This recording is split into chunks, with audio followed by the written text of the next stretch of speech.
Namaku Yuli, tapi di lingkungan tempat kami tinggal, orang-orang lebih sering memanggilku Miss Yuli. Aku berusia 40 tahun. Dulu aku tinggal di rumah kontrakan kecil di pinggiran kota, hidup sederhana dan tenang. Aku terbiasa bekerja dari rumah sebagai trader saham. Tidak banyak yang tahu tentang pekerjaanku, karena aku tidak suka membicarakan soal uang atau keberhasilan. 2 tahun lalu, hidupku berubah setelah aku menikah dengan Arman. Dia pria baik, berumur 50 tahun, mapan, dan dikenal sukses di dunia investasi. Kami bertemu di sebuah seminar saham, tanpa sengaja. Awalnya kami hanya sering berdiskusi tentang dunia pasar modal, lalu perlahan hubungan itu berkembang. Arman bilang aku membuatnya merasa muda lagi. Aku sendiri tidak pernah menyangka akan menikah dengannya. Setelah menikah, aku pindah ke rumah besar milik keluarga Arman. Rumah itu megah dan penuh dengan kenangan dari istri pertamanya yang sudah lama meninggal. Arman memiliki 2 anak dari pernikahan sebelumnya, Dina dan Rico, yang sudah dewasa dan sama-sama bekerja di perusahaan keluarga. Hari pertama aku datang ke rumah itu, mereka menyambutku dengan senyum yang sopan tapi dingin. Aku tahu dari tatapan mata mereka bahwa aku tidak diterima sepenuhnya. Tapi aku berusaha bersikap sabar. Aku tidak ingin membuat Arman merasa tertekan di awal pernikahan kami. Aku mencoba menyesuaikan diri. Aku membantu menyiapkan sarapan, mengatur rumah, dan sesekali ikut menemani Arman ke kantor. Aku juga sering menyiapkan makan malam untuk kami berdua. Meski aku bisa saja menyuruh asisten rumah tangga, aku memilih melakukan sendiri karena ingin rumah ini terasa hangat. Arman memperlakukanku dengan baik. Dia perhatian, lembut, dan selalu memelukku sebelum berangkat kerja. Kadang kami duduk berdua di teras belakang sambil minum teh sore. Momen seperti itu membuatku merasa dihargai. Aku yakin, pernikahan ini bisa berjalan baik jika kami saling menjaga. Namun perlakuan keluarga Arman berbeda. Dina jarang menatap mataku saat bicara. Ia sering memberi komentar tajam tentang pakaianku atau caraku berbicara.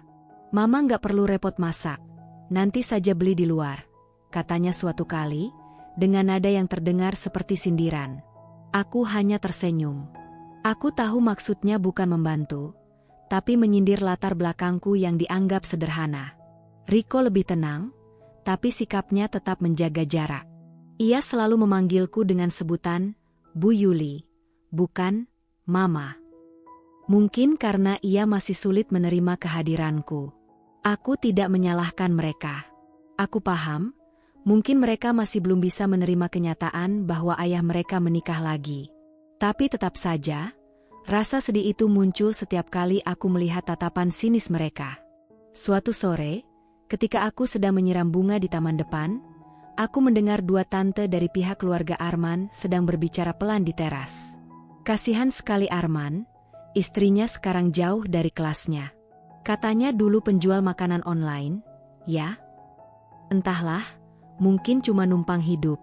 Tapi kalau Arman cinta, apa boleh buat? Kata yang lain sambil tertawa kecil. Aku berhenti menyiram. Rasanya dada ini berat. Tapi aku memilih diam. Aku tidak ingin menimbulkan masalah. Biarlah mereka berpikir sesukanya. Aku tidak perlu menjelaskan siapa aku sebenarnya. Yang tidak mereka tahu, setiap pagi sebelum semua orang bangun, aku duduk di depan laptopku di ruang kerja kecil di lantai atas. Dari sana aku memantau grafik saham, membaca laporan keuangan, dan mengeksekusi transaksi bernilai ratusan juta rupiah. Itulah duniaku, dunia yang tidak pernah kulihat perlu dibanggakan di depan siapapun. Bagi Arman, aku hanya istri yang sederhana dan tenang. Bagi keluarganya, aku mungkin wanita biasa yang beruntung menikah dengan pria kaya. Tapi bagiku, semua itu tidak penting. Aku hanya ingin hidup damai dan dicintai. Malam itu, ketika Arman pulang dari kantor, dia memelukku seperti biasa. "Kamu capek?" "Aku lihat wajahmu murung," katanya. Aku tersenyum dan menjawab pelan, "Tidak, hanya lelah saja." Dia menggenggam tanganku erat. "Selama kamu di sini, rumah ini terasa hidup lagi." Aku terdiam. Dalam hati aku berjanji akan menjaga rumah ini sebaik mungkin, Meskipun aku tahu tidak semua orang di dalamnya menyukaiku. Aku tidak tahu bahwa kebahagiaan sederhana itu tidak akan berlangsung lama. Hari-hari damai itu perlahan akan berubah menjadi ujian besar yang membuatku harus menunjukkan siapa sebenarnya Miss Yuli.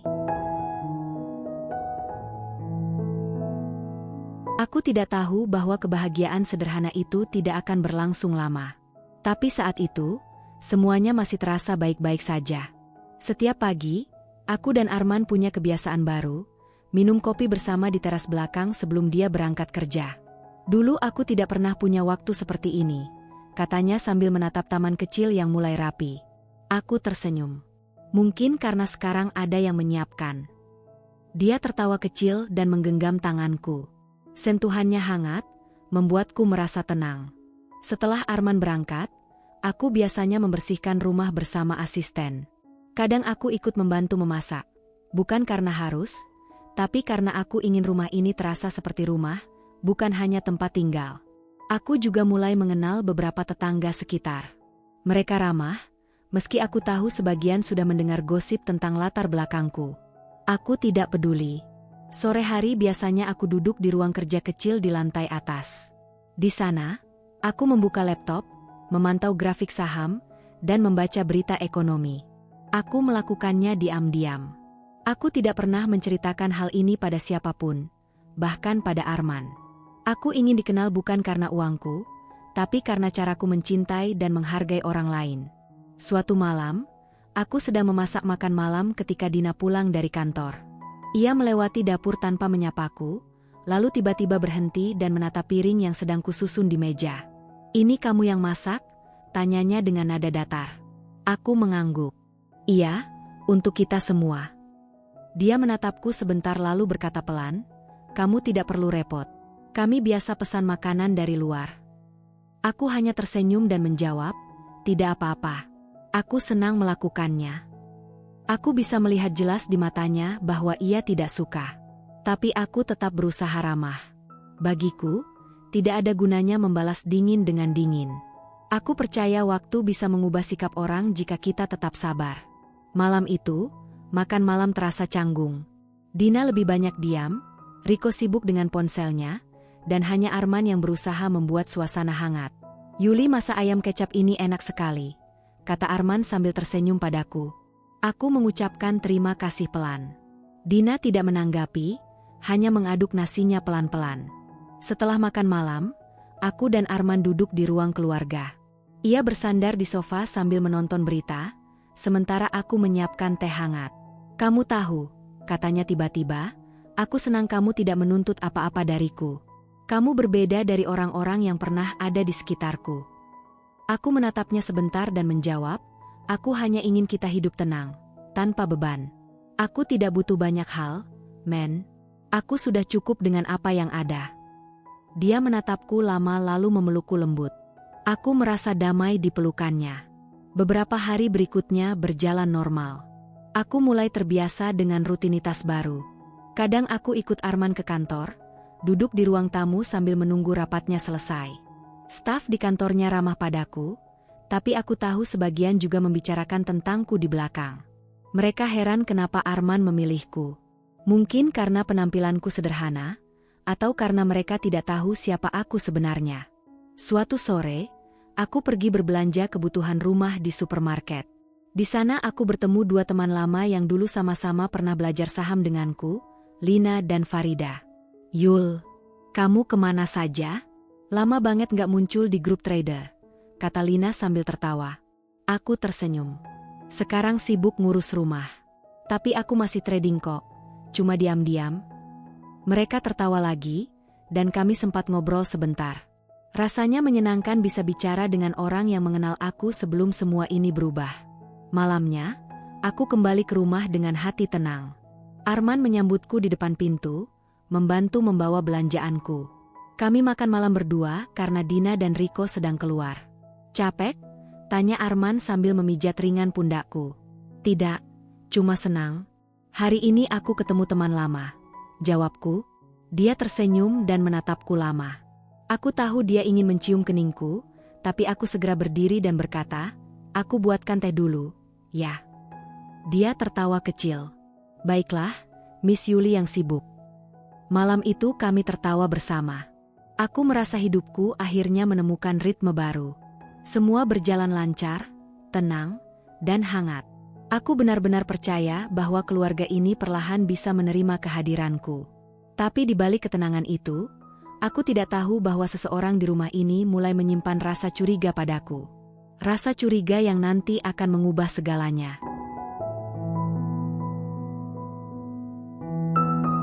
Tapi di balik ketenangan itu, aku tidak tahu bahwa seseorang di rumah ini mulai menyimpan rasa curiga padaku. Awalnya aku tidak menyadari apa-apa, sampai suatu pagi ketika aku sedang duduk di ruang makan, menunggu Arman turun untuk sarapan. Dina muncul dengan wajah datar dan ponsel di tangan. "Bu, boleh saya tanya sesuatu?" katanya pelan, tapi nadanya terasa dingin. "Tentu," jawabku tenang. Dia meletakkan ponselnya di atas meja, lalu menatapku tajam. "Tadi malam saya lihat Bapak menerima paket atas nama Ibu. Dari perusahaan sekuritas. Itu apa, Bu?" Aku menatapnya sebentar sebelum menjawab. "Itu laporan bulanan dari akun trading saya." "Trading?" Alisnya terangkat. "Jadi Ibu main saham juga?" Aku mengangguk. "Sudah lama, bahkan sebelum menikah dengan ayahmu." Dina terdiam beberapa detik. Aku bisa melihat jelas perubahan di wajahnya, antara terkejut dan tidak percaya. "Oh, saya kira Ibu cuma ibu rumah tangga biasa," katanya akhirnya. Aku hanya tersenyum. "Aku memang ibu rumah tangga, tapi juga bekerja. Aku suka memantau pasar saham, itu sudah jadi rutinitasku." Dia tidak menjawab lagi. Ia mengambil ponselnya dan pergi begitu saja. Aku menghela napas. Bukan karena marah, tapi karena tahu percakapan kecil itu pasti akan berkembang menjadi bahan pembicaraan lain di rumah ini. Siang harinya, Arman pulang lebih cepat dari kantor. Ia terlihat ceria. "Yuli, malam ini kita makan di luar, ya? Aku ingin sedikit refreshing," katanya. Aku mengangguk senang. Kami pergi ke restoran favoritnya di pusat kota. Suasananya hangat, musiknya lembut. Ia menggenggam tanganku sambil berkata, "Aku bersyukur kamu ada di hidupku. Kamu membuatku tenang." Aku tersenyum. "Aku juga bersyukur, Men." Kami makan sambil bercerita hal-hal ringan. Saat itu aku merasa hubungan kami semakin kuat. Tapi entah kenapa, bayangan tatapan Dina tadi pagi terus muncul di kepalaku. Ada sesuatu di matanya yang membuatku tidak nyaman. Keesokan harinya, aku sedang di ruang kerja ketika Riko tiba-tiba mengetuk pintu. "Bu, boleh masuk?" "Tentu, ayo." Dia duduk di kursi depan mejaku dan melihat layar laptopku yang penuh dengan grafik saham. "Ibu serius main saham ya?" tanyanya penasaran. Aku mengangguk. "Iya, ini memang pekerjaanku sejak dulu." "Berarti ibu punya penghasilan sendiri?" "Ya, tentu." Dia mengangguk pelan, lalu tersenyum tipis. "Saya kira, selama ini ibu cuma mengandalkan Bapak." Aku ikut tersenyum. "Tidak, Nak. Aku tidak pernah bergantung pada siapapun. Aku menikah bukan untuk mencari uang, tapi untuk mencari kebersamaan." Riko menunduk. "Maaf, Bu. Saya cuma ingin tahu saja." "Tidak apa-apa. Aku senang kamu bertanya langsung." Percakapan itu membuatku sedikit lega. Setidaknya Riko tampak lebih sopan dibanding Dina. Tapi aku juga tahu, setelah ini pasti akan ada pembicaraan di antara mereka berdua. Beberapa hari kemudian, suasana rumah mulai berubah. Dina semakin jarang bicara padaku, dan jika bicara, selalu terasa menekan. Arman belum menyadari apapun karena ia sibuk dengan proyek baru di kantornya. Aku tetap bersikap seperti biasa, menyiapkan makanan, merawat rumah, dan tetap tersenyum. Suatu sore, aku mendengar suara pelan dari ruang tamu. Dina sedang berbicara dengan salah satu bibinya di telepon. "Iya, Bu, dia main saham. Katanya penghasilan sendiri. Tapi aneh, kok nggak pernah kelihatan kemana-mana.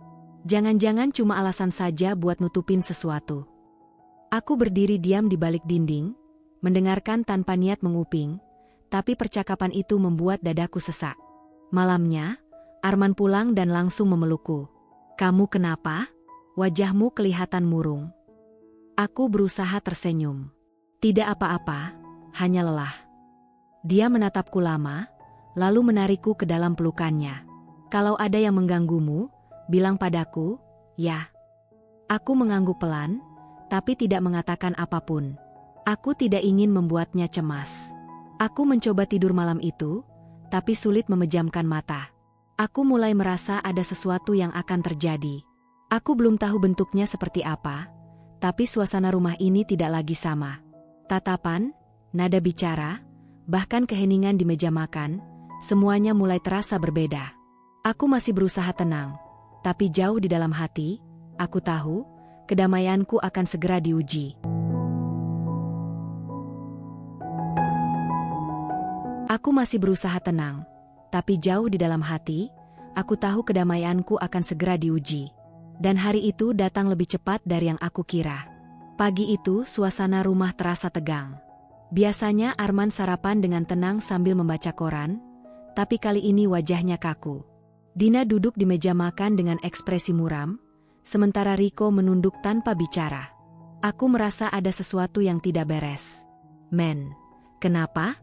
Kamu kelihatan tidak seperti biasanya, tanyaku pelan. Arman menatapku sekilas, lalu meletakkan korannya. Yul, ada yang ingin aku tanyakan. Nada suaranya dingin, berbeda dari biasanya. Jantungku mulai berdebar. Semalam aku dapat laporan dari bagian keuangan. Katanya, ada uang perusahaan yang hilang dari rekening sementara. Dina bilang kamu mungkin tahu soal itu. Aku terdiam. Aku, tanyaku pelan. Dina langsung menimpali, iya, Bu. Karena kemarin sore ibu sempat masuk ruang kerja bapak di kantor. Setelah itu baru ketahuan uangnya tidak ada. Aku terkejut. Aku memang ke sana, tapi hanya mengantar dokumen dan makan siang untuk ayahmu. Aku tidak menyentuh apapun. Dina menatapku tajam. Tapi kebetulan sekali, setelah ibu keluar dari ruangan, saldo perusahaan berkurang ratusan juta. Arman menatapku, mencoba tenang tapi jelas raut wajahnya berubah. Yul, aku tidak ingin menuduhmu, tapi tolong jelaskan apa yang sebenarnya terjadi, katanya hati-hati. Aku menatapnya lama. Aku tidak tahu apa-apa, men. Aku tidak pernah menyentuh uang perusahaanmu. Dina memotong cepat, kalau ibu memang tidak melakukan, buktikan saja. Tunjukkan bahwa ibu bersih. Aku menarik napas dalam. Aku akan buktikan, tapi tolong jangan menuduh sebelum tahu kebenarannya. Suasana di meja makan menjadi tegang. Arman akhirnya berdiri dan berkata, kita bicarakan ini nanti malam. Aku harus ke kantor. Dia mengambil jasnya dan pergi tanpa menatapku lagi. Dina tersenyum tipis sebelum ikut berangkat. Hanya Riko yang menatapku dengan ragu, seolah ingin mengatakan sesuatu tapi tidak berani. Begitu rumah sepi, aku duduk di kursi ruang makan sambil menunduk. Air mata menetes tanpa bisa kutahan. Aku merasa hancur. Bukan karena dituduh, tapi karena orang yang paling kupercayai mulai meragukanku. Siang harinya, aku mencoba menenangkan diri dengan membuka laptop dan memeriksa berita saham. Tapi pikiranku kacau. Aku tidak bisa fokus. Setiap detik terasa berat. Sore hari, Riko pulang lebih dulu dari kantor. Ia langsung menghampiriku di ruang tamu. Bu, saya tahu ibu nggak mungkin melakukan itu, katanya pelan. Aku menatapnya dengan mata berkaca. Terima kasih, Nak. Aku tidak tahu kenapa Dina tega bicara seperti itu. Dia memang keras kepala. Tapi saya akan bantu cari tahu. Riko pergi ke kamar, meninggalkanku sendirian. Aku duduk diam, mencoba menenangkan diri. Namun perasaan tidak adil itu terus menghantam. Aku selalu berusaha baik, tapi justru diserang dengan fitnah yang menyakitkan. Malamnya, Arman pulang dengan wajah letih. Kami makan malam tanpa banyak bicara.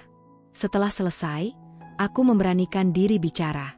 Men, aku tahu kamu sedang bingung. Tapi aku bersumpah, aku tidak mengambil apapun. Dia menatapku lama, lalu berkata, aku ingin percaya, Yul. Tapi semuanya menunjukkan ke arah itu. Dina bilang ada bukti transfer dari komputer di ruanganku. Aku terkejut. Itu tidak mungkin. Aku bahkan tidak tahu password komputermu. Arman menunduk, terlihat ragu. Mungkin ada kesalahpahaman. Aku akan minta tim IT periksa lagi. Aku mengangguk pelan.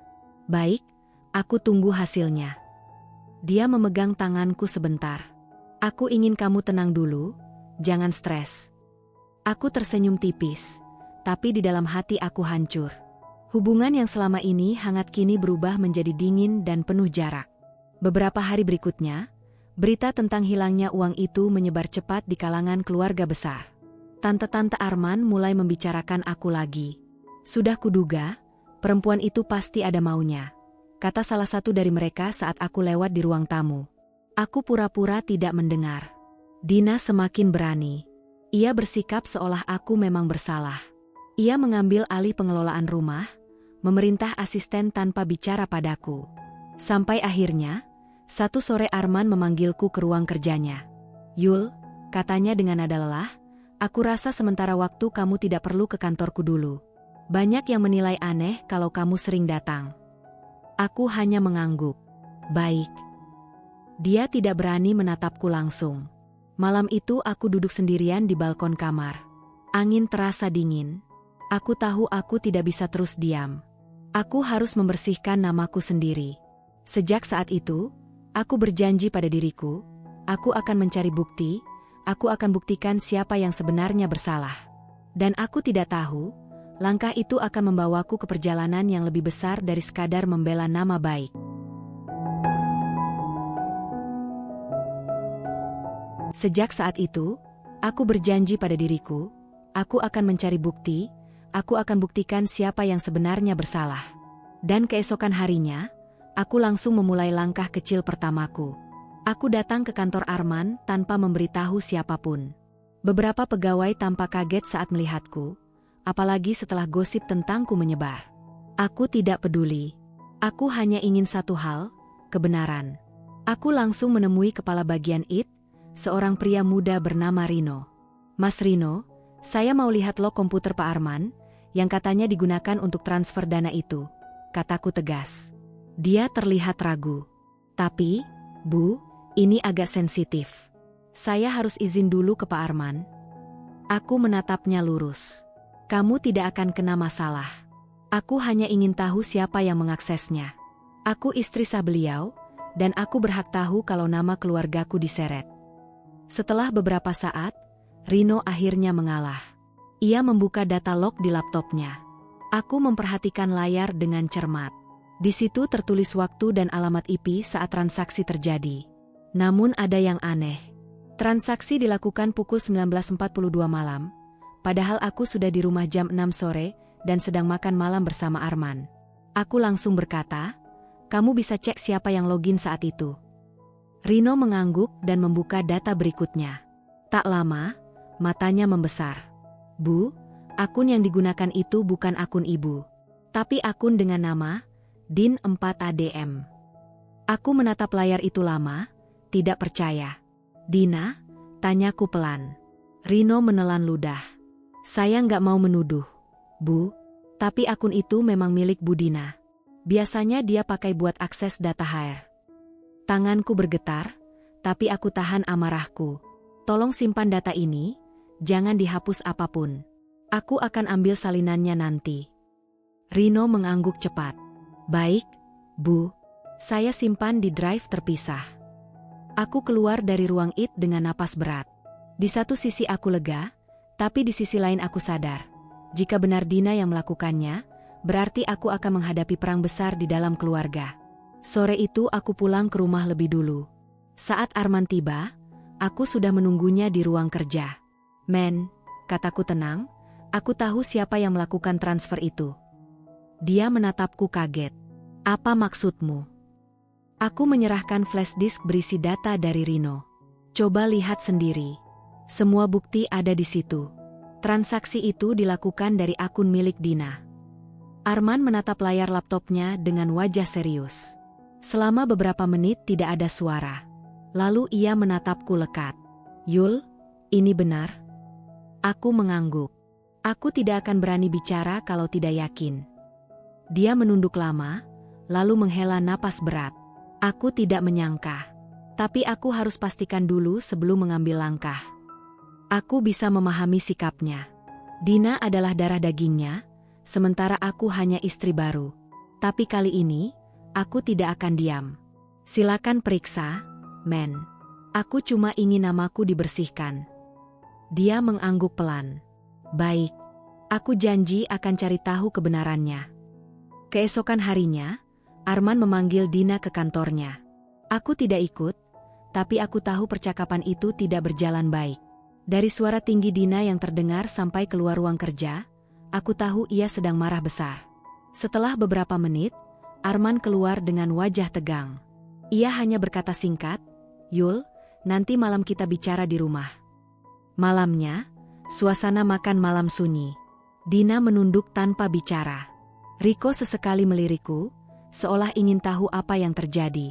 Setelah semua selesai, Arman berkata, "Aku sudah periksa semua data. Ternyata memang bukan kamu yang melakukan." Aku menatapnya lega, tapi ia melanjutkan, "Tapi aku tidak mau masalah ini menyebar. Kita selesaikan secara keluarga saja." Aku bisa menebak arah ucapannya. "Kamu mau menutupi perbuatan Dina?" Arman tidak menjawab, hanya menatapku dengan pandangan lelah. "Yul, dia tetap anakku. Aku nggak mau menghancurkan masa depannya karena kesalahan satu kali." Kata-kata itu seperti menamparku. Aku yang dituduh, dihina, dan hampir kehilangan kepercayaan, kini diminta diam demi melindungi pelaku sebenarnya. Aku hanya bisa menatapnya tanpa suara. Dalam hati, aku berkata pelan, "Baiklah, kalau begini caranya, aku akan berhenti membela diri. Tapi aku tidak akan berhenti membuktikan siapa aku sebenarnya." Sejak malam itu, aku mulai menarik diri dari urusan rumah. Aku berhenti ikut kegiatan keluarga besar Arman. Aku berhenti berdebat. Tapi di balik diamku, aku mulai menyusun rencana besar. Aku akan menunjukkan siapa Miss Yuli sebenarnya. Dan langkah pertamaku dimulai dari membuka kembali laptop pribadiku, yang berisi data portofolio saham dan investasi bernilai miliaran rupiah yang belum pernah mereka ketahui.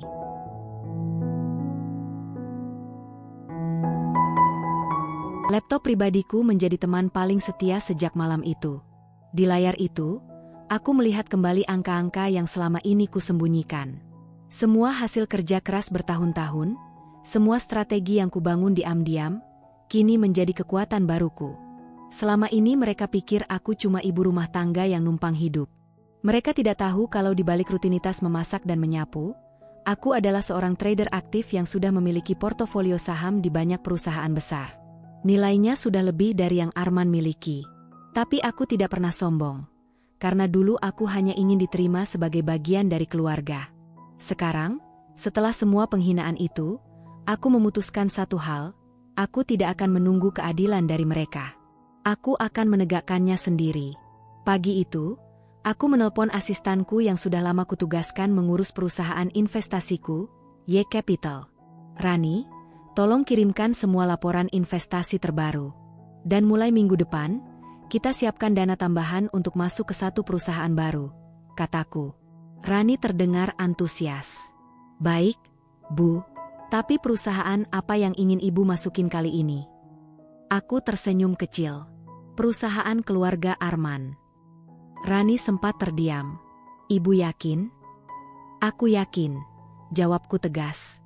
"Aku tidak akan ambil alih, aku hanya akan bantu. Tapi mereka tidak perlu tahu kalau aku pemiliknya." Hari-hari berikutnya, aku kembali aktif di pasar saham. Pagi-pagi aku duduk di depan layar, mengamati grafik, mencatat pergerakan, dan membuat keputusan cepat. Semua kujalankan dengan penuh fokus.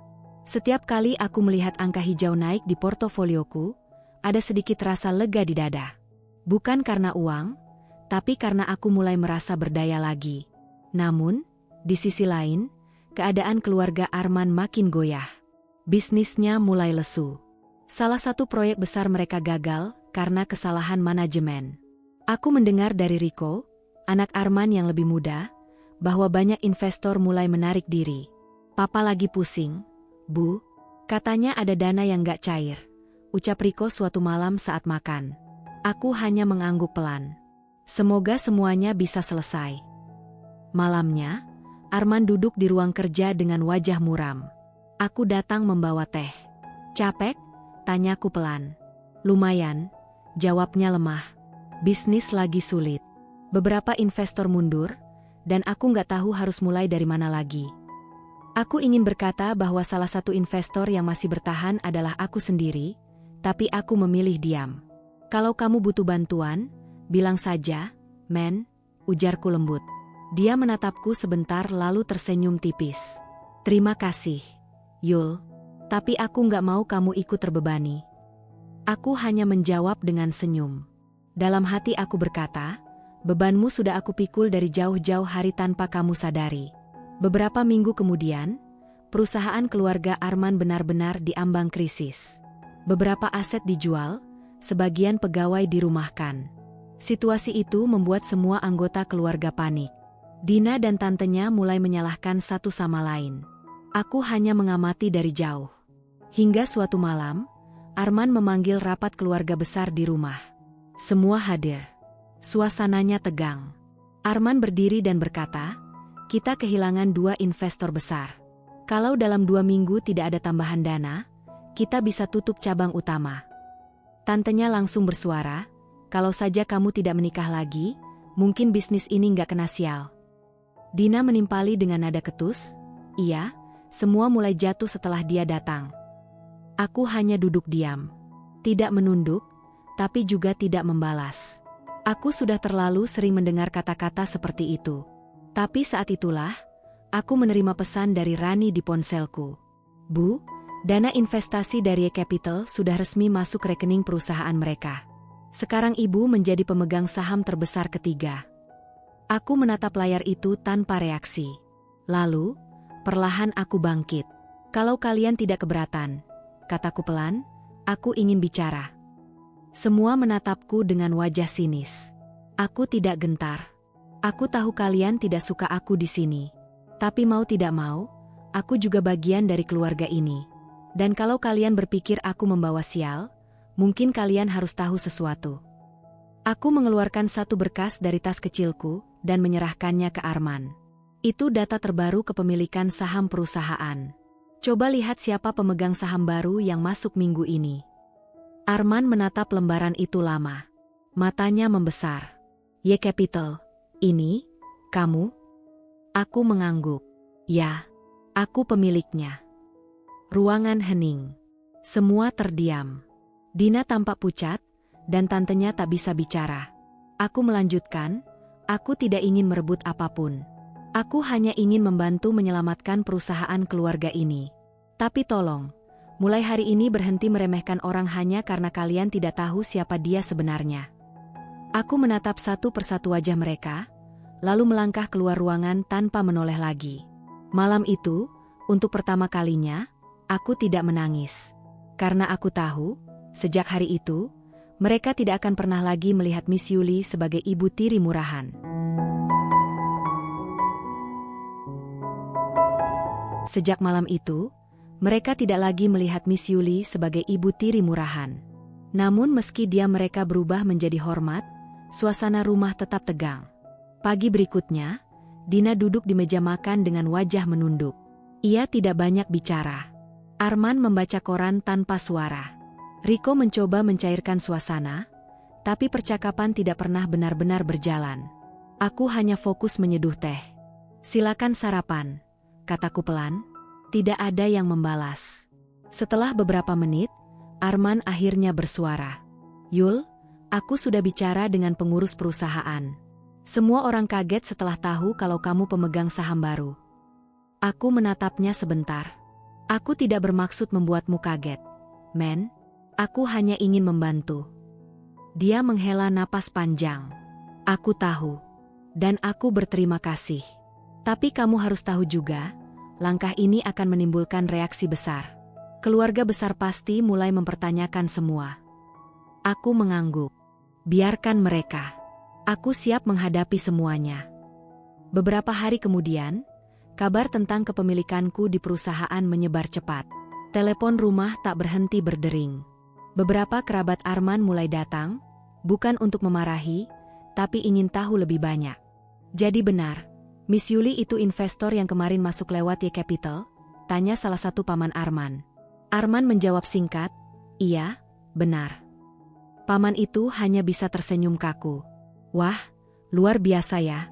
Kita tidak tahu kalau ternyata beliau selama ini sudah sebesar itu. Aku hanya duduk diam sambil tersenyum sopan. Dalam hati, aku tidak merasa bangga berlebihan. Aku hanya lega karena kebenaran mulai terlihat. Tapi perubahan sikap keluarga besar tidak serta-merta membuat segalanya mudah. Di balik semua itu, muncul persoalan baru yang lebih rumit. Salah satu direktur perusahaan lama Arman, Pak Bimo, tiba-tiba mengundurkan diri. Tak lama kemudian, beredar isu bahwa dia membawa lari sebagian dana investasi. Perusahaan kembali goyah. Arman marah besar. Ini bisa menghancurkan reputasi kita.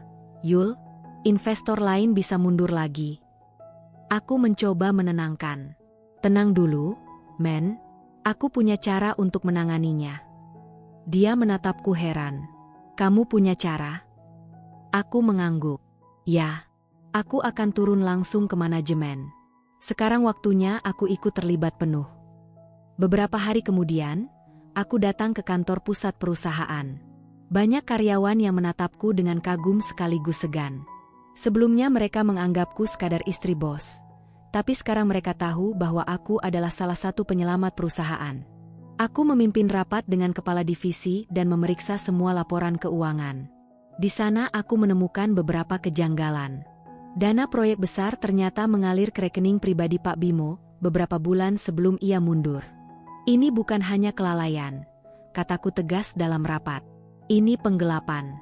Dan kita tidak boleh diam. Beberapa staf saling pandang. Salah satu dari mereka, sekretaris lama Arman, berkata lirih, Bu, kalau kita laporkan, nanti bisa jadi skandal besar. Aku menjawab mantap, lebih baik malu karena jujur daripada tenang karena menutup kebusukan. Hari itu juga aku menghubungi tim audit eksternal untuk menyelidiki semua transaksi. Langkah itu membuat banyak orang panik, tapi aku tidak peduli. Arman sempat menegurku malamnya.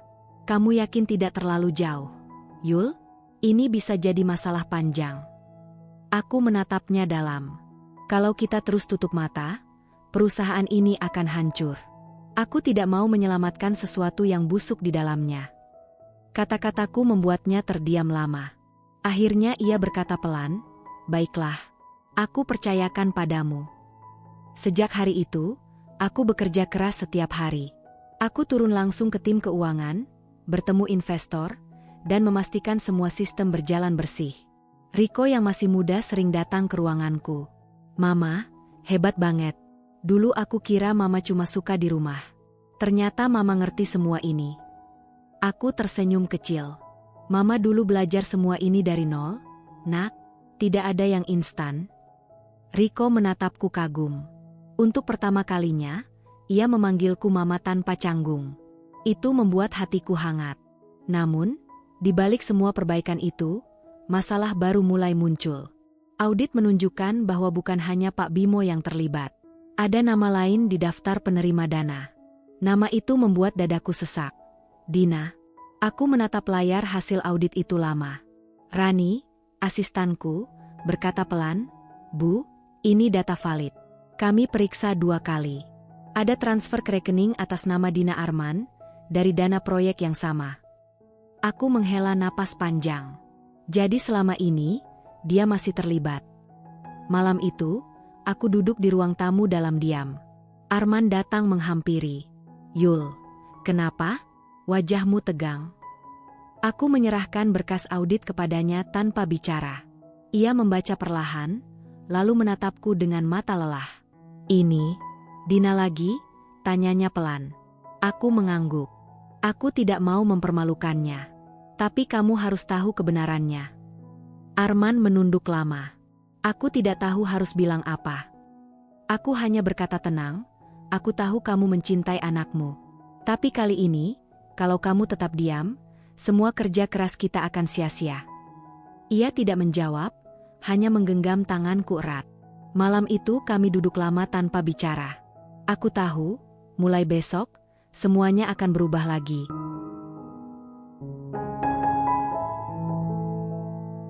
Aku tahu, mulai besok semuanya akan berubah lagi. Dan benar, keesokan paginya Arman memutuskan memanggil Dina ke ruang kerja. Aku ikut duduk di sampingnya tanpa banyak bicara. Wajah Dina tampak tegang sejak awal. "Dina," kata Arman dengan nada berat, "Papa sudah lihat laporan audit. Ada transfer dana proyek rekening kamu. Papa ingin kamu jelaskan." Dina spontan berdiri. "Papa, itu nggak benar. Aku nggak pernah ngambil uang perusahaan." Aku menatapnya tanpa ekspresi. "Audit ini dilakukan oleh tim independen, Dina. Datanya valid. Kami punya bukti transfer dan tanda tanganmu di surat internal." Wajahnya berubah pucat. Ia mencoba membalas, tapi suaranya gemetar. Aku cuma pinjam sebentar waktu itu. Aku mau balikin, tapi belum sempat." Arman memijit pelipisnya. "Pinjam? Kamu sadar berapa besar uang itu? Dan kamu tidak bilang apapun ke Papa." Dina mulai menangis. "Aku takut Papa marah. Aku cuma mau bantu teman yang lagi butuh. Aku nggak punya niat jahat." Aku menarik napas pelan. "Dina, kamu tahu akibatnya kalau tindakanmu ketahuan publik? Perusahaan ini bisa kehilangan semua kepercayaan investor. Termasuk aku." Dina menatapku dengan air mata. "Jadi ini salahku lagi, ya? Mama senangkan akhirnya bisa buat aku kelihatan jelek di depan Papa." Aku menatapnya lurus. "Aku tidak pernah senang melihat siapapun jatuh. Tapi aku juga tidak akan menutupi kesalahan siapapun, termasuk kamu." Arman berdiri dari kursi. "Sudah cukup. Aku butuh waktu buat mikir." Dina langsung pergi sambil menangis. Aku tahu hatinya terluka, tapi aku tidak bisa berbohong demi melindunginya. Malam itu suasana rumah benar-benar dingin. Tidak ada suara. Arman duduk di ruang tamu dengan wajah kosong. Aku duduk di depannya sambil menatap secangkir teh yang sudah dingin. "Men," kataku perlahan, "kamu harus tegas kali ini." Dia menatapku lelah. "Dia anakku, Yul. Aku nggak tega." Aku menjawab pelan, "Aku tahu. Tapi kalau kamu biarkan, dia tidak akan belajar. Dan perusahaan akan hancur.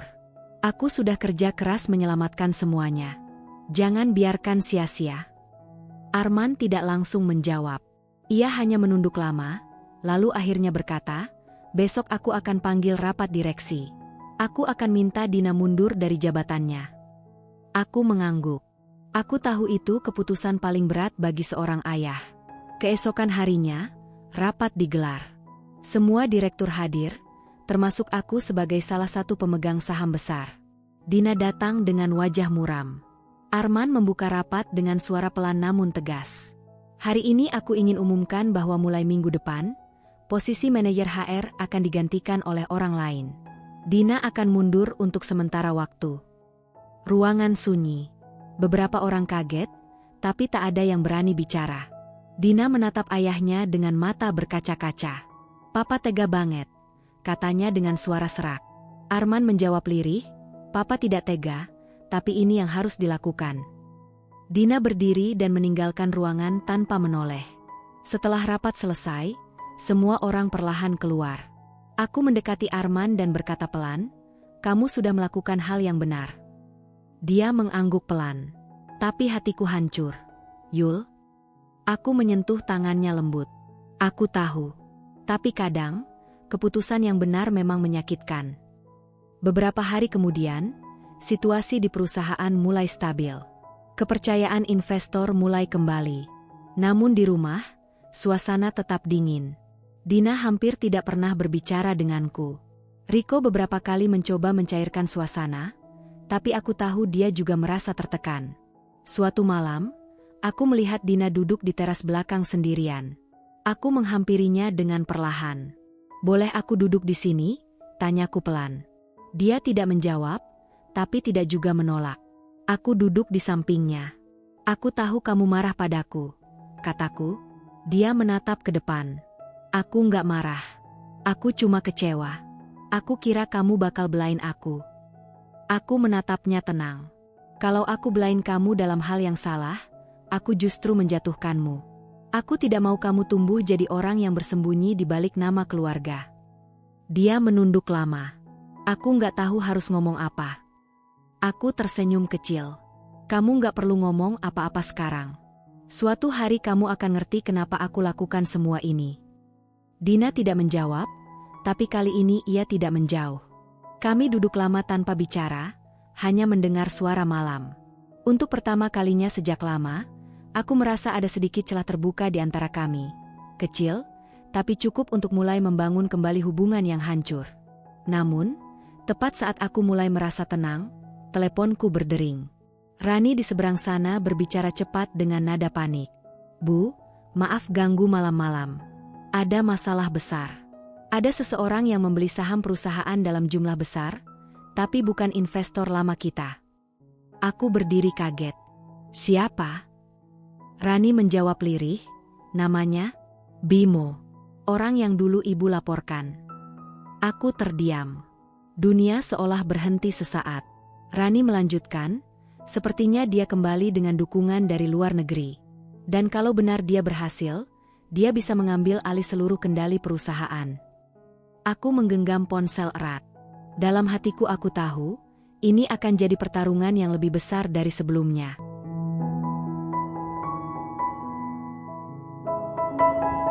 Aku menggenggam ponsel erat. Dalam hatiku aku tahu, ini akan jadi pertarungan yang lebih besar dari sebelumnya. Malam itu aku tidak bisa tidur. Nama, Bimo, terus berputar di kepalaku. Orang yang dulu berusaha menjatuhkanku dengan fitnah, kini muncul kembali dengan kekuatan lebih besar. Keesokan paginya aku langsung pergi ke kantor lebih awal. Rani sudah menunggu di ruanganku dengan membawa berkas transaksi saham. Bu, ini datanya, katanya cepat.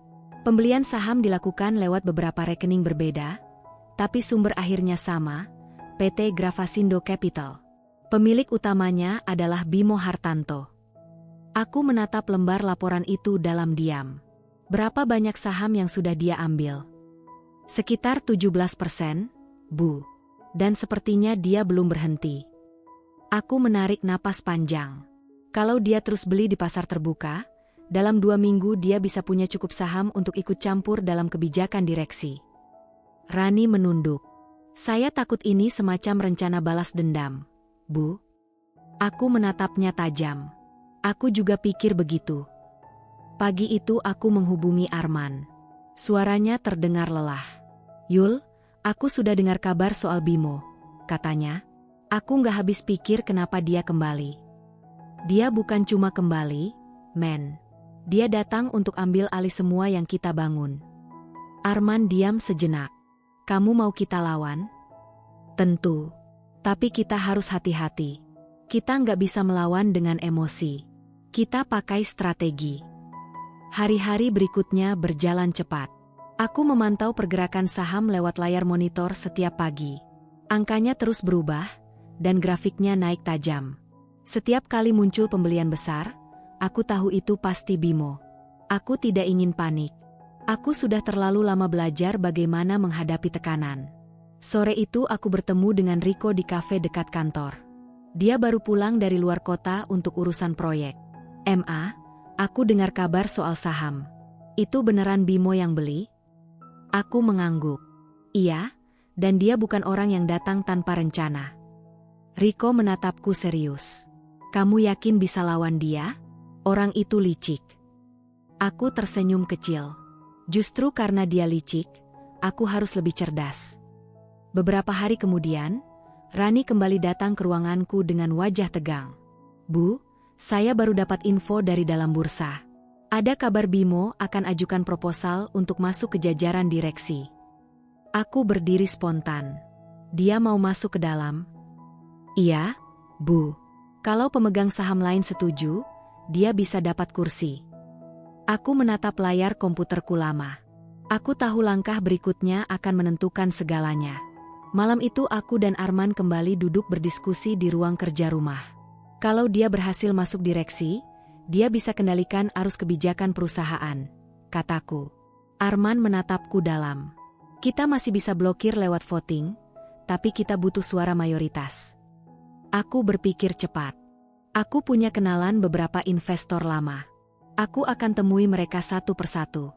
Kita harus yakinkan mereka agar tidak berpihak pada Bimo. 2 hari kemudian aku mulai bergerak. Aku menemui investor lama di Surabaya, lalu ke Jakarta. Aku bicara dengan mereka tentang rencana ekspansi, keuntungan perusahaan, dan ancaman take-over diam-diam. Sebagian dari mereka percaya padaku, sebagian ragu. Tapi aku tidak menyerah. Saat kembali ke kantor, Rani menungguku dengan kabar baru. Bu, Bimo mulai menyebar berita di media bahwa perusahaan sedang tidak stabil. Dia bilang manajemen kita nggak transparan. Aku mengepalkan tangan. Dia mau turunkan harga saham agar bisa beli lebih banyak dengan murah. Sore itu aku langsung menghubungi tim PR dan hukum. Besok pagi kita adakan konferensi pers.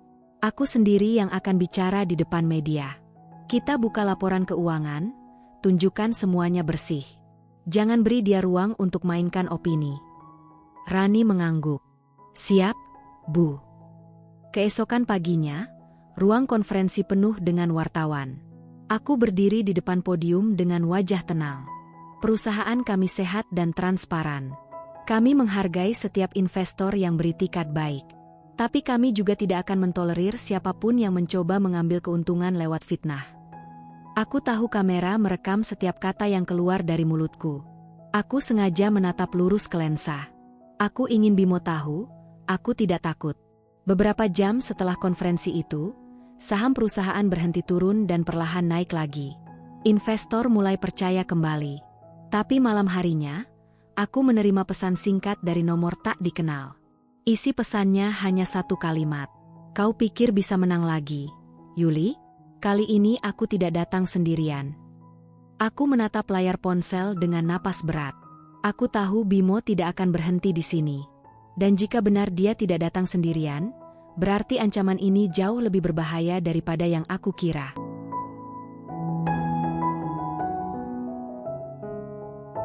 Aku tahu Bimo tidak akan berhenti di sini. Dan jika benar dia tidak datang sendirian, berarti ancaman ini jauh lebih berbahaya daripada yang aku kira. Pagi berikutnya, aku langsung ke kantor dengan perasaan waspada. Rani menyambutku dengan wajah tegang. Bu, ada yang harus ibu tahu, katanya pelan sambil menyerahkan map coklat. Aku membuka map itu, dan mataku langsung tertuju pada nama yang tercantum di lembar depan. Pemegang saham baru, PT Mandala Investama. Pemilik utamanya, Adi Santoso. Aku menatap Rani tidak percaya. Adi adalah adik Arman dari istri pertama. Pria yang sejak awal terang-terangan menolak pernikahanku dengan Arman. Dulu dia pernah menghina aku di depan keluarga besar. Menyebut aku, perempuan yang cuma numpang hidup. Dan kini, dia muncul sebagai sekutu Bimo. Aku menutup map itu perlahan. Jadi benar, mereka berdua bersekongkol. Rani menelan ludah. Kayaknya iya, Bu. Mereka punya tujuan sama, ambil alih kendali perusahaan. Aku menunduk, menenangkan diri. Berarti medan perang kali ini bukan cuma di luar, tapi juga di dalam keluarga. Sore itu aku menunggu Arman pulang. Saat dia tiba, aku langsung menyerahkan berkas itu padanya. Wajahnya berubah pucat saat membaca. Adi, jadi dia yang ikut main? Aku mengangguk. Dia kerja sama dengan Bimo. Arman terdiam lama. Aku nggak percaya adikku sendiri tega begini. Aku menatapnya lembut. Percayalah, men. Orang bisa berubah karena uang dan ambisi. Malam itu suasana rumah tegang. Riko mencoba menenangkan kami. Pak, MA, mungkin Adi cuma salah paham. Aku menggeleng. Tidak, Nak. Dia tahu apa yang dia lakukan. Arman berdiri dari kursinya. Aku akan temui dia besok. Aku menatapnya serius. Jangan emosi. Kita harus tetap tenang. Kalau dia datang untuk perang, kita harus menang dengan kepala dingin. Keesokan harinya Arman benar-benar menemui Adi di restoran. Aku tidak ikut, tapi Riko mengabarkan bahwa pertemuan itu tidak berjalan baik. Adi bilang kalau perusahaan sudah butuh arah baru. Dia menuduh Mama terlalu ikut campur, kata Riko dengan wajah gusar. Aku tersenyum tipis. Itu alasan klasik orang yang ingin berkuasa. Hari-hari berikutnya semakin berat. Bimo dan Adi mulai mengumpulkan dukungan dari pemegang saham kecil. Mereka menawarkan keuntungan cepat dan iming-iming dividen besar. Beberapa investor mulai goyah. Suatu pagi, Rani datang dengan kabar yang membuat jantungku berdebar. Bu, Bimo dan Adi mengajukan rapat luar biasa pemegang saham minggu depan. Aku tahu artinya, mereka ingin menggulingkan posisi Arman sebagai direktur utama. Aku menatap jendela besar di ruanganku. Jakarta tampak ramai, tapi dalam pikiranku hanya ada satu hal. Bagaimana mempertahankan apa yang sudah kami bangun bertahun-tahun. Aku menarik napas panjang. Kita harus punya strategi baru. Rani bertanya pelan, apa rencana ibu? Aku akan buka semua aset investasiku. Aku akan tunjukkan pada semua pemegang saham bahwa aku bukan hanya istri Arman, tapi juga investor terbesar di perusahaan ini. Selama beberapa hari, aku dan tim keuangan bekerja keras menyiapkan laporan portofolio. Saat malam tiba, aku duduk di ruang kerja bersama Arman. Kami tidak banyak bicara, hanya saling menatap dan memahami kekhawatiran masing-masing. Yul, kata Arman perlahan, kalau nanti rapat itu tidak sesuai rencana. Aku menyentuh tangannya. Aku sudah siap. Tapi aku percaya, selama kita jujur dan bekerja dengan benar, hasilnya akan memihak kita. Hari rapat luar biasa pun tiba. Aula besar kantor penuh dengan pemegang saham, direksi, dan wartawan. Bimo dan Adi duduk berdampingan di barisan depan, dengan senyum penuh percaya diri. Ketika giliran bicara diberikan kepadaku, aku berdiri dengan tegap. Bapak dan ibu sekalian, selama ini saya dianggap hanya istri direktur utama. Tapi hari ini saya berdiri di sini sebagai investor yang telah menanamkan dana pribadi sebesar 20 miliar rupiah di perusahaan ini. Saya bukan orang luar. Saya bagian dari fondasi yang membuat perusahaan ini tetap berdiri. Ruangan langsung hening. Semua mata tertuju padaku. Aku melanjutkan, saya juga ingin umumkan bahwa mulai hari ini, saya menambah kepemilikan saham menjadi 25%. Itu berarti posisi saya sebagai pemegang saham tunggal terbesar. Bimo dan Adi saling pandang. Wajah mereka berubah drastis. Sementara beberapa investor bertepuk tangan kecil, tanda dukungan.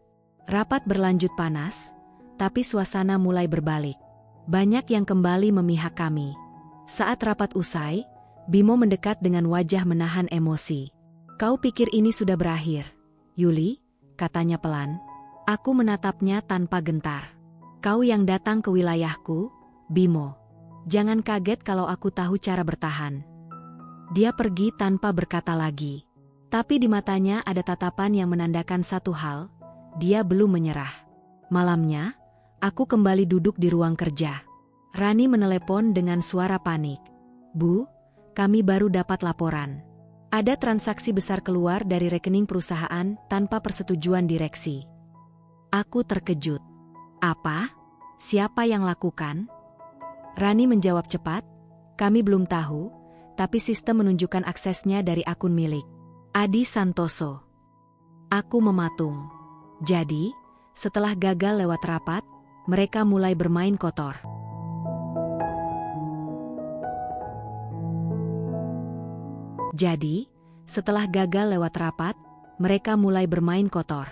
Aku memandangi layar laptop dengan dada sesak. Angka-angka di laporan keuangan itu seperti menampar logikaku. Jumlahnya tidak kecil, lebih dari 2 miliar rupiah menghilang dalam semalam.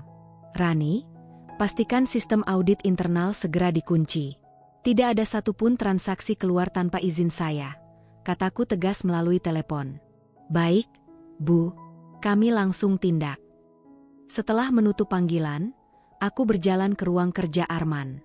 Dia sedang memeriksa berkas-berkas laporan keuangan yang sama. Yul, aku sudah lihat semuanya, katanya dengan nada berat. Transaksi itu pakai akses akun direksi cadangan. Dan hanya aku, kamu, serta Adi yang punya izin itu. Aku menatapnya dalam. Berarti dia sudah masuk ke sistem. Arman menunduk. Iya. Dan kalau kita laporkan sekarang, citra perusahaan bisa hancur. Aku duduk di depannya, berpikir cepat. Kita nggak bisa diam. Kalau dia bisa akses sistem sekali, dia bisa lakukan lagi. Aku harus buktikan kalau dia pelakunya, tanpa menimbulkan skandal. Arman mengangguk pelan. Kamu mau pakai caramu sendiri lagi? Aku tersenyum kecil. Ya, tapi kali ini aku akan lebih hati-hati. Keesokan paginya aku memanggil Rani dan tim IT ke ruanganku. Kita buat sistem pelacak aktivitas digital baru, kataku. Setiap akses dari akun direksi harus terekam dan terverifikasi ganda. Aku ingin tahu siapa yang coba masuk ke sistem, dari mana, dan kapan. Rani langsung bergerak cepat. Dalam 2 hari, sistem baru siap digunakan. Selama beberapa malam aku hampir tidak tidur. Aku terus memantau pergerakan akun direksi lewat layar monitor di rumah.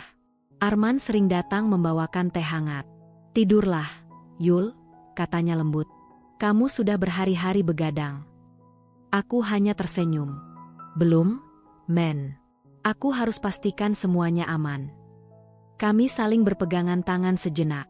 Hangat, tenang.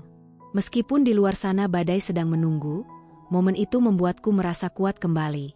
2 hari kemudian, sistem pelacak itu akhirnya mendeteksi sesuatu. Rani menghubungiku dengan suara tegang. "Bu, ada login mencurigakan barusan. Akses direksi Adi digunakan pukul 1.27 dini hari dari IP luar negeri." Aku langsung berdiri dari kursi. "Kita tangkap lognya. Simpan semua bukti itu. Besok pagi aku ingin laporan lengkap." Pagi harinya, aku menyiapkan rencana besar. Aku tahu jika aku langsung menyerang, Adi dan Bimo akan menuduhku memfitnah. Jadi aku harus membuat langkah yang tidak bisa mereka bantah. Aku mengatur pertemuan dengan Dewan Komisaris dan tim hukum perusahaan. Besok kita adakan rapat mendadak. Aku ingin semua direksi hadir, termasuk Adi, kataku. Kita buka data ini di depan semuanya. Rani menatapku ragu. "Bu, kalau ini salah langkah, bisa jadi bumerang." Aku menatapnya yakin. "Aku tahu. Tapi kalau kita tidak bertindak sekarang, semua bisa lebih parah." Hari rapat pun tiba. Semua direksi duduk melingkar di ruang rapat utama. Suasana hening. Adi datang dengan ekspresi tenang, seolah tidak tahu apa-apa. "Kenapa tiba-tiba rapat?" tanyanya santai. Aku tersenyum tipis. "Karena ada hal penting yang perlu kita bicarakan." Aku menekan tombol di laptop, dan layar besar di ruangan menampilkan grafik aktivitas sistem. "Ini adalah rekaman log keamanan dari minggu ini," jelasku. Terlihat jelas ada akses ilegal menggunakan akun direksi atas nama Adi Santoso. Adi tertawa kecil. "Itu tidak membuktikan apapun. Siapapun bisa pakai namaku." Aku mengangguk pelan. "Betul. Tapi yang menarik, sistem kami juga mencatat lokasi IP dan perangkat yang digunakan. Dan perangkat itu adalah laptop pribadi milikmu, Adi."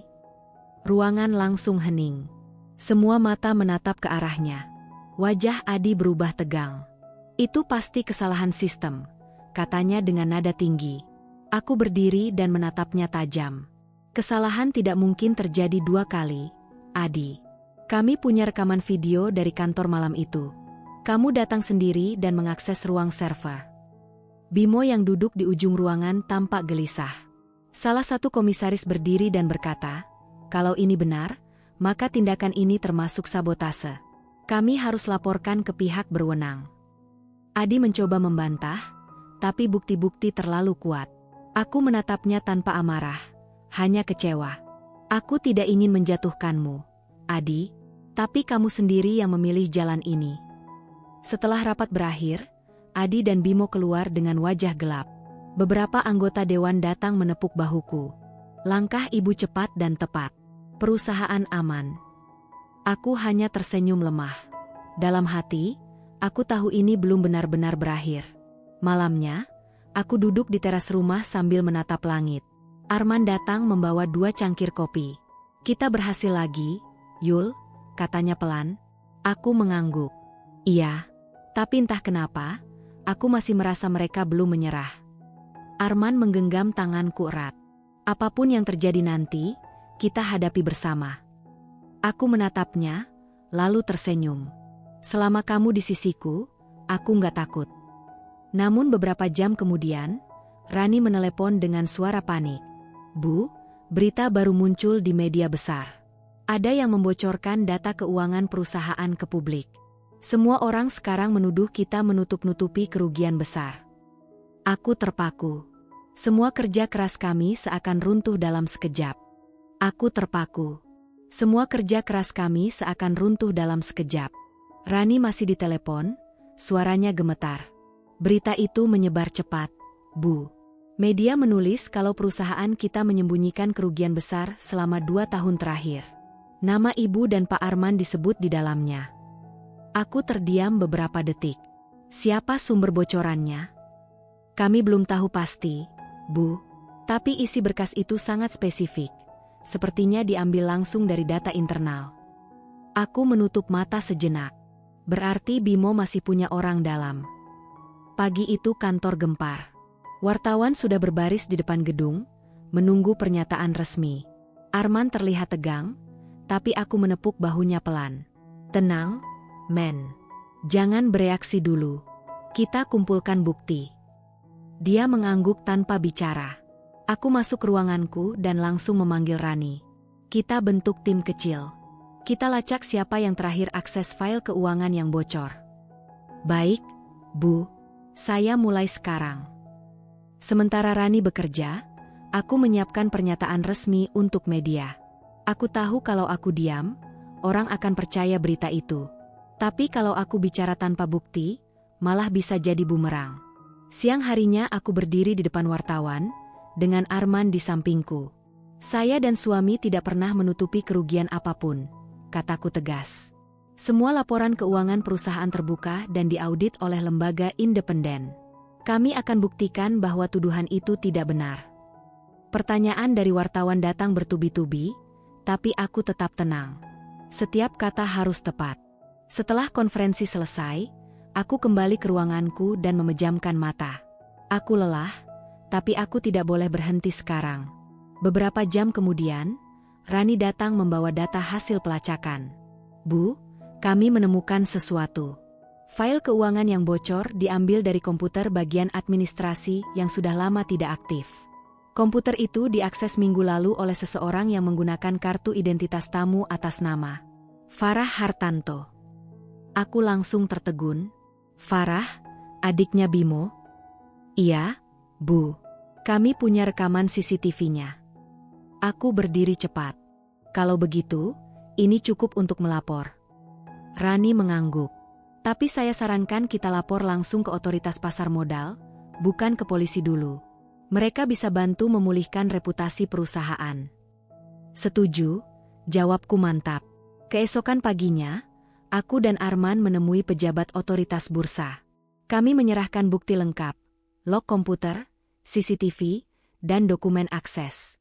Petugas memeriksa dengan teliti. Setelah 1 jam, mereka berkata, Ibu bisa tenang. Kami akan umumkan bahwa laporan itu tidak benar dan merupakan hasil kebocoran data ilegal. Sore itu, berita mulai berbalik. Media besar menulis, kebocoran data perusahaan saham Yuli Arman terbukti ulah pihak luar. Publik mulai percaya lagi. Teleponku dipenuhi pesan dukungan. Bahkan beberapa investor yang sempat ragu kembali menyatakan komitmen mereka. Malamnya, aku duduk di teras rumah sambil memandangi lampu kota. Arman datang membawa secangkir teh hangat. Kita berhasil lagi, Yul, katanya dengan senyum lega. Aku mengangguk.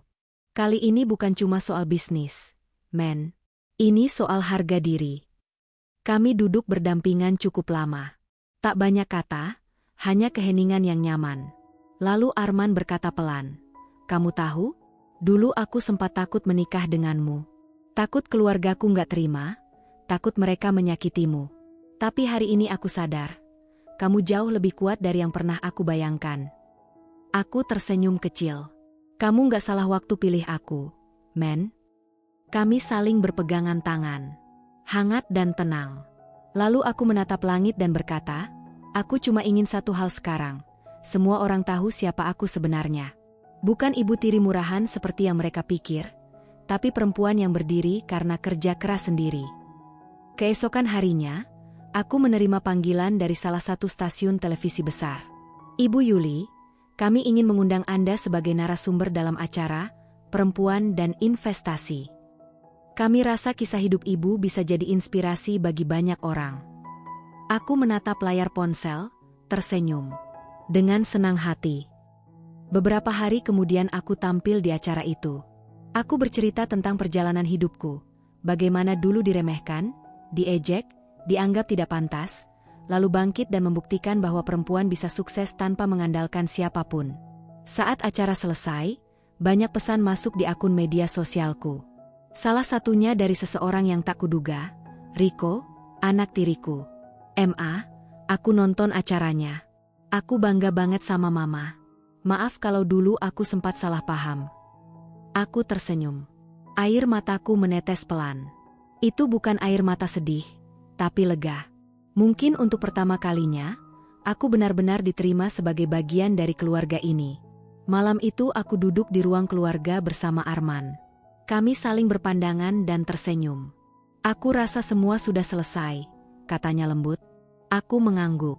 "Iya, men. Akhirnya selesai juga." Tapi dalam hatiku, aku tahu perjalanan ini bukan akhir. Ini awal dari bab baru dalam hidupku, di mana aku tidak lagi hanya dikenal sebagai ibu tiri orang kaya, tapi sebagai Miss Yuli, wanita yang membuktikan bahwa ketulusan dan kerja keras bisa mengalahkan semua ejekan.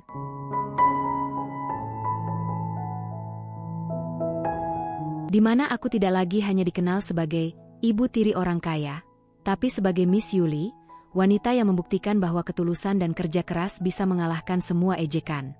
Namun aku tahu, menjadi disegani bukan berarti berhenti berjuang. Dunia bisnis tak pernah berhenti berputar, dan aku harus tetap berdiri tegak di dalamnya.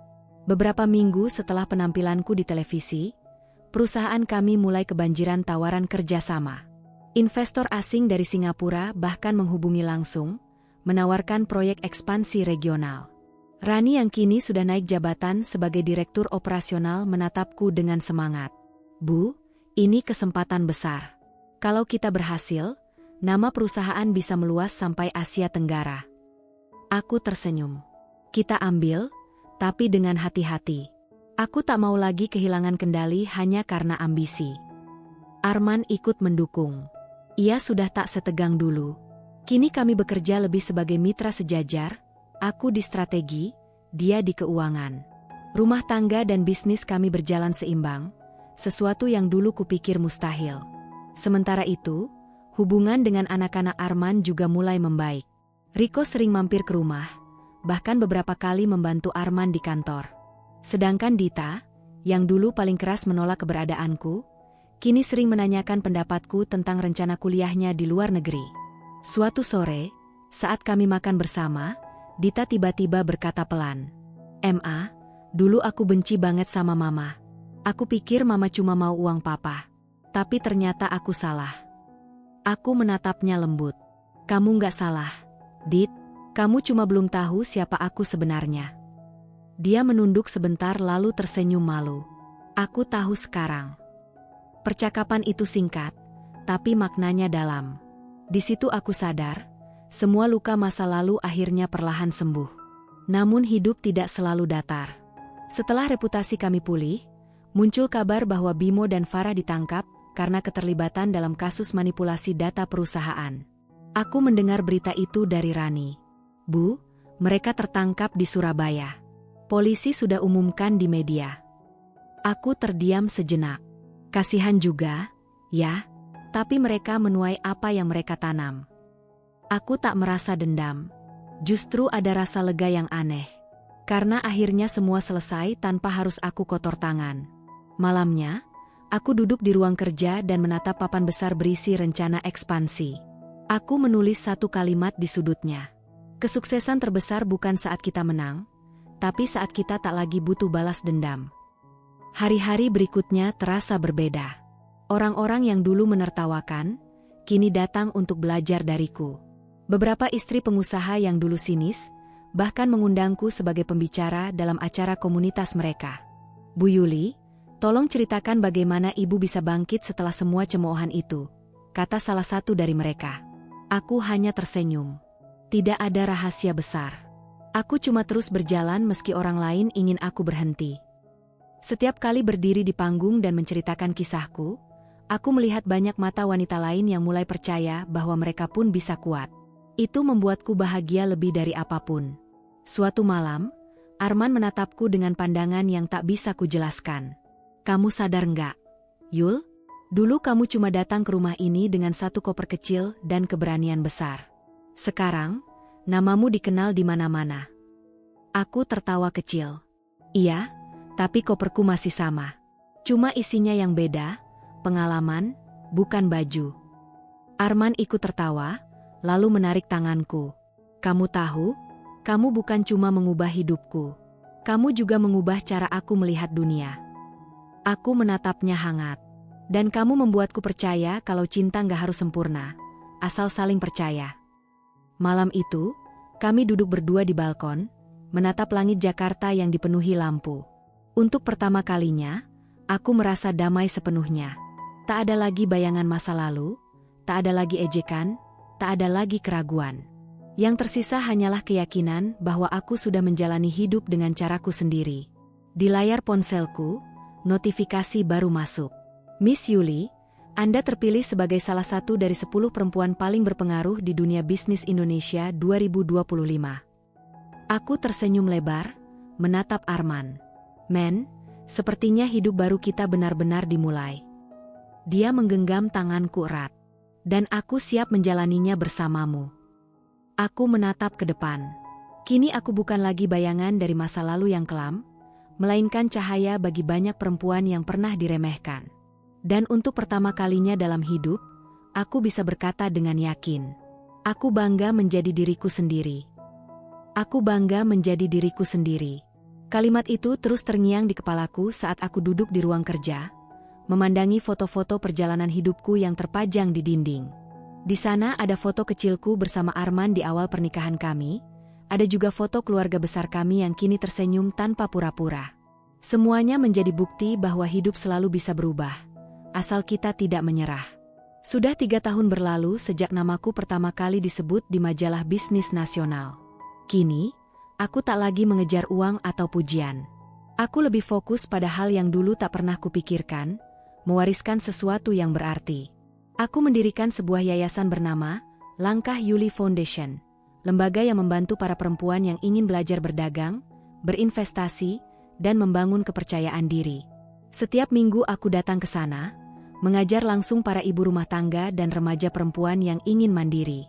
Suatu hari, saat aku sedang menjelaskan tentang dasar investasi, seorang gadis muda mendekat dengan mata berkaca-kaca. Bu Yuli, saya dulu sering diejek karena dianggap nggak bisa sukses. Tapi setelah dengar kisah ibu, saya berani mulai jualan online sendiri. Sekarang saya bisa bantu orang tua saya. Aku tersenyum, menggenggam tangannya pelan. Ingat ya, kamu nggak perlu jadi orang kaya dulu untuk dihormati. Cukup jujur dan kerja keras, dunia akan melihatmu. Kata-kata itu membuat ruangan hening sesaat, tapi kemudian disambut tepuk tangan. Di saat-saat seperti itulah aku sadar, ini arti sebenarnya dari kemenangan. Bukan sekadar sukses pribadi, tapi membuat orang lain percaya bahwa mereka juga bisa. Arman sering ikut datang ke yayasan. Dia membantu mengatur keuangan dan membimbing para peserta laki-laki yang ingin belajar bisnis. Hubungan kami semakin kuat, bukan karena kami selalu sependapat, tapi karena kami saling mendengarkan. Anak-anaknya pun sudah tumbuh dewasa. Riko kini mengelola cabang perusahaan di Bali, sementara Dita kuliah di Australia jurusan ekonomi. Setiap kali pulang, Dita selalu memelukku duluan sebelum ayahnya. Ma, aku mau bikin proyek sosial bareng teman-teman kuliah. Namanya She Invest, katanya suatu malam. Aku tersenyum bangga. Itu bagus. Nak, aku bantu bimbing dari jauh, ya? Pasti, Ma. Melihat perubahan itu, hatiku hangat. Semua yang dulu terasa mustahil, kini nyata di depan mata. Suatu pagi, aku mendapat undangan dari sebuah universitas ternama di Jakarta. Mereka memintaku menjadi pembicara dalam seminar bertema, perempuan, bisnis, dan keteguhan hati. Aku berdiri di atas panggung, menatap ratusan mahasiswa yang memandang dengan antusias. Aku bukan lahir kaya, aku mulai berbicara. Aku hanya lahir dengan kemauan keras untuk tidak diremehkan. Dunia mungkin memandang kita rendah, tapi selama kita tidak ikut merendahkan diri sendiri, kita sudah menang. Sorakan dan tepuk tangan memenuhi aula. Di barisan depan, Arman menatapku dengan senyum yang menenangkan. Aku tahu, perjuangan kami belum berakhir, tapi kami sudah melangkah sejauh ini dengan kepala tegak. Setelah acara, kami berjalan berdua ke taman kampus. Arman menggenggam tanganku, seperti dulu saat pertama kali ia melamarku. Kamu sadar nggak, Yul? Sekarang orang-orang yang dulu mengejekmukmu malah bangga pernah mengenalmu. Aku tertawa kecil. Aku nggak butuh mereka bangga, cukup mereka berhenti meremehkan. Kami berdua duduk di bangku taman, menikmati angin sore yang lembut. Tidak ada kemewahan di sekitar kami, tapi ada kedamaian yang tidak bisa dibeli oleh uang manapun. Aku menatap langit, mengingat perjalanan panjangku, dari perempuan sederhana yang dianggap tak pantas, menjadi sosok yang kini dipercaya banyak orang. Mungkin ini arti sejati dari hidup. Bukan seberapa tinggi kita naik, tapi seberapa banyak hati yang kita sentuh selama perjalanan itu. Di akhir hari, aku menulis satu kalimat di buku catatanku. Kalimat yang ingin kubiarkan menjadi warisan untuk siapapun yang membaca kisahku nanti. Hidup akan selalu menguji kita dengan hinaan, tapi hanya yang sabar dan tulus yang akan menjawabnya dengan keberhasilan. Aku menutup buku itu, menatap Arman yang tersenyum di sampingku. Aku tahu, perjuanganku tak sia-sia. Karena kini, aku bukan lagi hanya Miss Yuli si ibu tiri kaya raya. Tapi Yuli, perempuan yang berhasil mengubah luka menjadi kekuatan, dan keraguan menjadi inspirasi bagi banyak orang.